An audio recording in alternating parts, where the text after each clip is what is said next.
Hi, everybody. This is the Dr. Debunk Weekly Podcast Show. On this show, I'm going to be debunking the medical myths, garbage, and crap that's spread by doctors and other health professionals. Dr. Debunk is the medical truth teller. Today's podcast is why is the flu season so bad this year? Well, let's start out and talk about the flu a little bit. What is it and why do we get it every year? The flu is short for influenza. And influenza is a certain strain of virus that causes upper respiratory infections, basically cold and flu viruses. But it's really not a cold virus. We're not going to even bother with that. Cold viruses are called rhinoviruses, and you get sick for 3 to 5 days. Most people ignore it. But the flu virus, influenza, is a little different. There's 200 strains of this virus. They affect your nose, mouth, throat, sinuses, and they generally make you miserable for 5 to 10 days. The biggest problem with the flu virus that everybody encounters is you want to take antibiotics to get better faster. But antibiotics don't work. And so people go to their doctor and beg for antibiotics anyway, and it started a whole mess of resistant germs, which we'll talk about. But sometimes we have years like this year where the particular strain of flu virus is pretty strong. And so then the hysteria begins on television, radio network about the killer flu that's like a Martian monster that's going to come eat you. And so that's what I want to focus on today. Why does this particular strain seem worse? And so all you got to do is look at the news and you'll see the hysteria. So let's read a couple news articles from various magazines, journals, whatever. So, flu deaths. Here's the title. Flu deaths. 53 children die from flu this season. Some antiviral drugs are in short supply. The flu test is in short supply. Another one says, why is this flu season so deadly? And then, second child in New York City dies of flu-related illness. And you can just go on and on and on. Every news channel, everything you watch will have it. And they've isolated the flu strain. They think it's the worst. It's H1N1. Well, they have these letters and number designation. I'm not going to bother you with that. But this strain is kind of like what they had in 2014 and 15, where it was a stronger flu season like this one. And to get right to the hysteria, it's that they imply, all these news channels, that healthy children can just drop dead from the flu. Healthy adults can drop dead from the flu. Healthy seniors can drop dead from the flu. And it's just ridiculous. It's just hype. They want to sell their newspaper or sell their channel on cable news or whatever. And so they hype it as much as they can. And they leave out the particulars like, really, healthy children don't die of the flu. At least half of these kids or more or seniors, they have pre-existing medical problems. They have really bad asthma. They're on multiple medications like steroids. If you're on any kind of steroid on a regular basis, your immune system doesn't work very well. I mean, it works. I shouldn't say very well. It just doesn't work the way it should. And so under the right circumstances, those kids or seniors would be more susceptible. And that's true. That seniors, kids that have some type of immunocompromise for whatever reason could possibly die from this. It can be a dehydration phenomenon. But what they just leave out in the news is that there's complicating circumstances. Healthy people don't drop dead from the flu. And it's near and dear to me as a treating physician because I have patients that come in freaking out because of these dopey news stories that they're going to drop dead at any minute. And they want me to give them one shot of everything there is to try to stop them from suddenly dying. And every doctor experiences this. And it's just news. They're hyping it up. Is it a stronger flu strain this year? It seems to be. I see a lot of sick patients, and this year is far worse than last year. More people coming in, They're sicker, certain ones of them. And so it's just hype, hype, hype. Now, the thing you got to understand about the flu is that most Americans get a cold or flu every year. I think they said they're already up to like estimating 40 million Americans are going to get the flu this year or even more. But it's really just about everybody gets a cold or flu. And like I said earlier, if you get a cold, you're going to probably ignore it because by the time you get sick of it at 3 or 4 days, you start to turn the corner. But every year regarding the flu, many, many strains run through a community. They always talk about the most serious one, and this strain of flu is, but there's so many other ones. So we doctors see people with various degrees of flu symptoms. The minor flu bugs, if you're getting some of the weaker strains, it's 5 to 7 days and you're done. And so let me tell you a little bit about how you get the flu anyway, because that's another one of these myths that spread around in medicine and in general. Not even sure where it came from. But the reason you get a flu is because your immune system isn't working correctly, or you are exposed to a new kind of flu virus. And so since you haven't seen this new virus, it gets you sick until you figure out how to kill it. It's junk. Debunk, debunk, debunk. That is not how it works. Viruses are killed specifically in part by antibodies that are very specific. You've all heard of antibodies. Antibodies are like specific little killers that target specific protein structures on not just germs, but foreign substances.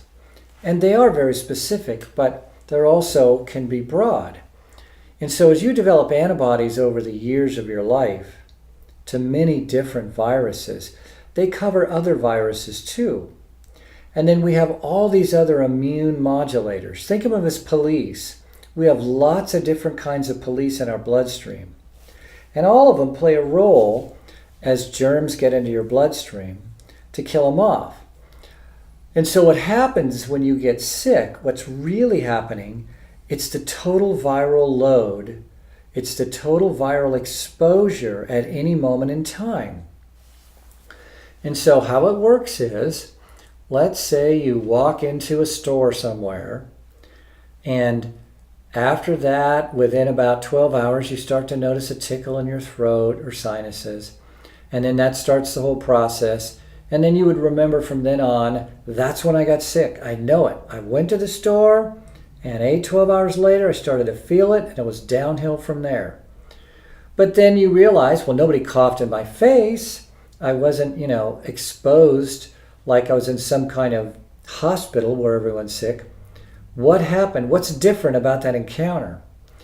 Well, the difference is what people don't realize, and brace yourself because I'm going to ruin public life for you. When people are sick and they cough or sneeze, they send out a germ cloud of virus and bacteria, whatever's infecting you. You hack it out into the atmosphere. And coughing can send out a germ cloud 5 to 10 feet. You can't see it, it's invisible. And these little clouds are like swarms of bees. So what happens is somebody coughed, say, in an aisle of a store, and it could be 5 minutes later, you turn down that aisle and you can't see the invisible germ cloud, and you walk right through it just like you walk through a swarm of bees. And you suck down 5 to 50 million viruses in one breath. Now I know that probably makes some of you crazy, but this is the world. Everywhere you go, every place you are, there are germ clouds floating around. It's just in the non-flu seasons, the amount of germs is low enough that it's irrelevant. I mean, if you get a couple 100,000 germs in each breath, it's nothing. I mean, germs are in tens of millions, sometimes even billions of counts You got to be exposed to that much to do anything. I mean, the truth is we walk through a sea of germs and there's nothing you can do about it. They're like 100 times smaller than the smallest speck of dust that you couldn't even see. So it's no different than just walking through the air. It's just in the flu season, the concentration is so much higher. And that's why you can get a germ load that's high enough. Now, the current status of your immune system plays a role, especially like prolonged stress. Why do people get sick after prolonged stress? Because prolonged stress lowers your overall immune system. And you always hear that, but what does it mean? Well, I'm going to tell you what it means. It means this. Your immune system is based in your bone marrow and in other places of your body. And all these immune modulators is one way we talk about them. All the different kinds of immune system police. They're made and they're matured. They're like trained. And then they're stuck out into your bloodstream. And in your bloodstream, at any moment in time, you have trillions, not billions, trillions of immune modulators. White blood cells, antibodies, all the different types of white blood cells, things called immunoglobulins, and even more things that you probably haven't heard about if you're not in science. But they're all in the bloodstream, and the bloodstream is feeding these immune modulators to your tissues. And so that means that a certain amount of the modulators are plugged into your tissues. So a certain amount of them go into your lungs, into your heart, into the tissues of your nose, mouth, and throat. And so the ones in your upper respiratory tract, the total amount of immune modulators in the tissues of your upper airways, those are the guys protecting you. And so there's a finite amount there. And that amount is determined by the amount in your blood. And the amount in your blood at any given moment is determined by your overall production rate of your immune system. Well, when you're stressed out from anything long enough, lack of sleep, mental stress, lack of physical exercise, lack of circulation, poor nutritional habits, and the list goes on. There's about 10 things you can really itemize that can potentially boost your immune system or lower it. That will determine your tissue level of the immune police at any moment in time. And so that's why when you have week or two or more of stress, you're more likely to get sick. And so that's one thing you can pay attention to right away. And so you might be able to go into some store with a really good immune level and walk through all these germ clouds and nothing happens, which is what happens most of the time. But then on another day, given another circumstance, you may be exposed to some carrier monkey who is walking around the store coughing into the air, spewing out billions of viruses, and then you walk through that carrier monkey's germ cloud, and then you get sick. That is the main mechanism of why people get sick. So, having set that all up, let's talk about what can you do. But before that, it's time for a little break from our sponsor. Hi everyone, it's the cold and flu season again, and this year's pretty nasty. Well, do you know what the best cold and flu remedy is? Well, it's a remedy that would be natural, strong, kills viruses, and has some science to show that it really works. Well, that's KSK Cold Spray. KSK Cold Spray is an all-natural, germicidal spray that eliminates cold and flu symptoms in 24 to 48 hours. I proved it in a study of 200 patients, and now we've probably had 700 people that have used the spray. Every year it's curing hundreds of my patients. So don't be miserable anymore. Go to kskcold.com, that's kskcold.com, and you'll love what you read. I'm Dr. Debunk, the medical truth teller. Welcome back, everybody. So before the little break, I mentioned we were going to talk about what you can do to prevent getting the flu. But we're also going to talk about what not to do, which I'll get into some of these hokey-balokey magic flu cures. The supplement business is filled with hokey stuff. I mean, the entire industry is more crooked than our politicians, if you can believe it, but they really are. Okay, so let's start with what you can do. Well, the number one thing, if you're going to be in a public place, without a doubt, and you're somewhat paranoid, is wear a face mask. Now, you can't get those cheesy face masks, even the cheesy ones that look better. They don't work because viruses go through a regular face mask like water goes through chicken wire or through a screen door. I mean, it's a joke. The virus particles are so small. I mean, the cheesy masks catch big water droplets, and that's about it. So they have a designation. It'll have to say N95 or N99, but generally speaking, the way they categorize it, the N95 or better face mask will filter out a certain amount of viruses. And so those are the ones you see. They're usually kind of formed, fit like a little cone, and they're thicker and more sturdy. They cost more money, but you could use it over and over again. And they fit snugly around your face. You got to form it onto your face and bend the little metal tab. You got to make sure it fits pretty snug. And those will remove a huge amount of the virus that's just floating around. If you don't want to do that, the other thing is just obviously avoid high public areas at peak times. You know, places that are enclosed, buildings, and a lot of people, you're just asking for it. Because you can't predict the variability of these germ clouds. I mean, they're just there. And the ventilation systems just kind of move around these clouds.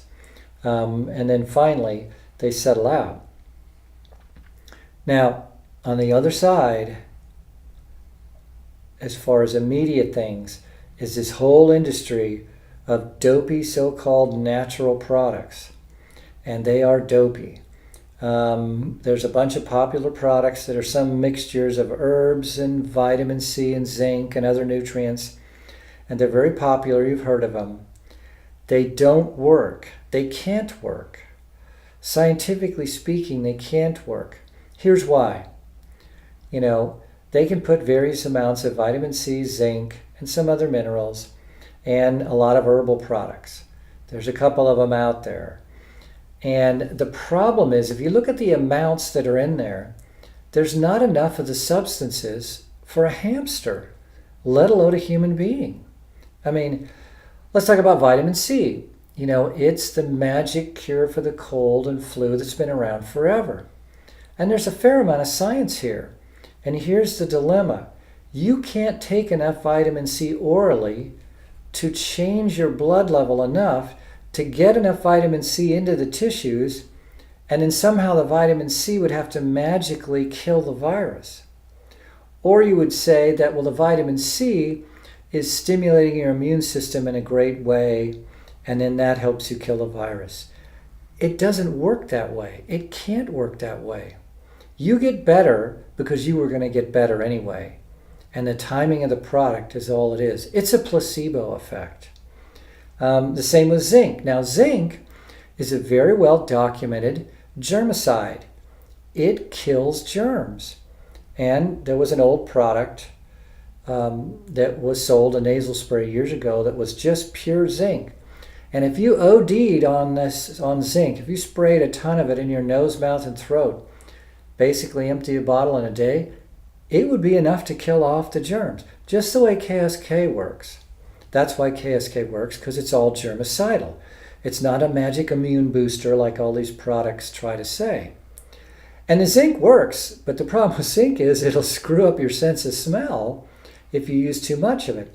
And that's why the FDA finally shut down that product, because it would temporarily mess up your smell. And all these products are mixtures of these things. But you can't get enough of that into your bloodstream and then deliver it to the upper respiratory tissues to do anything. It's fiction. You get better because you were going to get better in the same amount of time, but you attribute it to the product. Only a true germicidal product can work. And so there's antiviral drugs. But the antiviral drugs, which will be delivered through the bloodstream, and you'd be taking a high enough dose to have an effect, they're specific for like the drugs, the antivirals for hepatitis C, or for HIV, or for the herpes virus. That's the problem with antivirals. They're specific. They don't work against totally different classes of viruses like flu viruses. We haven't really developed, except for one, which is worth mentioning here, and that's that Tamiflu, which is a unique kind of substance that kills a variety of influenza-type viruses. But from what I've seen this year, Tamiflu is not specific against this strain of influenza, so it's really not doing anything. And overall, because I was around before they had Tamiflu, I've never been impressed with it. I had many years that I gave a lot of it out, and I don't even think it was 50% success rate. So I don't even offer it to patients anymore because it's pricey, and I'm not impressed. And that's the dilemma. It only affects maybe 20 strains. Yeah, you can't quote me on that, but there's 200 strains, and it might partially affect 20. So none of that stuff is really valuable. You're going to get better anyway in the same amount of time. About the two things you can do that are valuable is avoid high public areas, especially when you know you're a little compromised. If you're not sleeping and you're stressing out, you're more susceptible, so stay away from the high public areas. And then if you can't, like if you're going to fly and be in an airport, which is just like a germ repository, that's like germ central in airplanes. That's like the worst place you can be, because don't think that the filters in the airplane are going to really stop viruses. Not going to happen. So in that scenario, you get an N95 or an N99 mask and wear it. And it absolutely. So that's kind of what to do and what not to do. And so one other thing worth mentioning that is not really me pushing my product KSK, but in a way it is, because it's relevant to this. And that's how I developed KSK. Why did I develop it? Because this is what's happened in medicine. We have been giving people, placating patients for 40 years. We're placating patients with the flu with dopey, weak antibiotics just to get rid of people and get them out of our offices. Patients come into the doctor after 5 to 7 days of the flu and they're sick of it. But we don't have any antibiotics or germicides that will help you. But, patients expect something. So the belief has become that you can treat colds and flus with antibiotics and it'll work.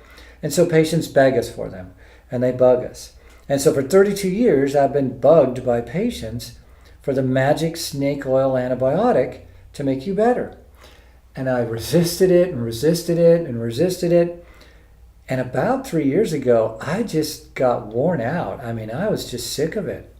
I love my patients, and I even like my hypochondriacal patients. I really do. I have some great hypochondriacs because they know they're hypochondriacs and they don't really care, and I don't care.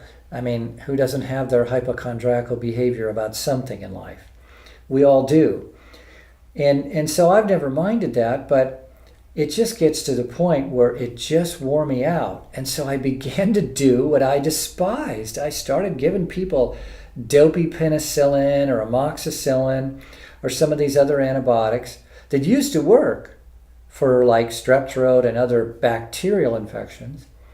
And I would just start giving these dopey antibiotics just to get rid of people. And so finally, that was really bugging me because it's like I didn't get into medicine to do that.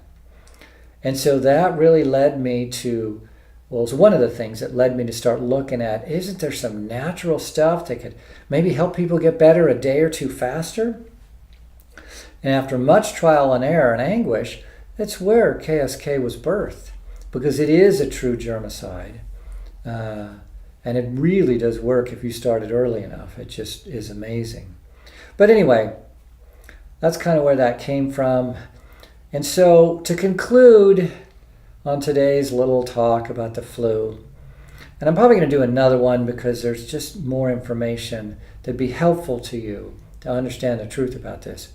Anyway, to conclude for now, the greatest risks for people when it's a strong flu virus, like this year, this one is tougher, is young children, especially under 2-3 years old, and very old people, because young children are still developing their immune response. They can get a much higher viral load. They can get septicemia or blood poisoning from the virus, and they can get sick really fast and dehydrate and run into other respiratory problems. Same with old people. But it's still not the way the media is portraying it, that you're just going to have this perfectly fine 3-year-old and he's going to get the flu virus and in 5 days be dead. Like so fast you couldn't see it coming. And that's just not true. If you see your child get really, really sick fast, and like high temperature, especially kids, young kids like that will get 104, 105, well then, yeah, go see your doctor, see your pediatrician. And the same with very old. But it's still the exception, not the rule. It's like, oh, did you realize that 8,000 people die every year in car wrecks, and almost half of those are attributed to drunk drivers? Well, we should stop driving. Don't drive, because you never know. You're going to get T-boned by some drunk guy. And so really, people that are dying from the flu have pre-existing medical problems. Healthy people don't drop dead from the flu. Stop freaking out about it. And if you're concerned, get a good mask. I mean, you could probably use a mask all year. One flu season. If you just got one of those good ones, they run anywhere from $15 to $25. If you just wore it when you're in the high carrier monkey environments, all those people that want to hack their germs on you, and then just didn't use it at the other times at your house or small settings, you'd probably be good. And so anyway, that's it for today. This is another edition of Dr. Debunk podcast on current medical events and other medical issues. I'm Dr. Debunk, debunking medical myths, garbage, and crap spread by doctors and other health professionals.